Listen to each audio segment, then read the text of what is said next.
Pinakamalakas na bagyo hindi lang sa Pilipinas kundi sa buong mundo ngayong taon ang Super Typhoon Yolanda. 225 kilometers per hour malapit sa gitna at may bugsong 260 kilometers per hour. At pinsala, ang isang pinag-uusapan natin dito ay yung buhay ng ating mga kababayan dyan sa daraanan ng bagyong si Yolanda. Okay, kahit paanong paghahanda ay halos kukulangin kung ganito yung tatamang halos pwede natin ituring na ito isang monster igan. Galing dito sa west, papunta sa east.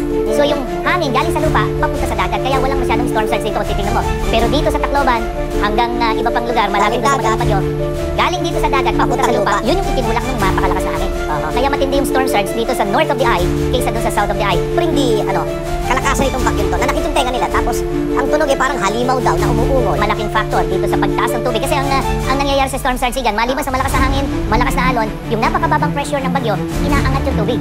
So pagangat ng tubig, tinangay ng alon, kaya lalong tumataas yung tubig. Tapos dagdagan pa, halimbawa, mga 1 meter height na high tide. Kaya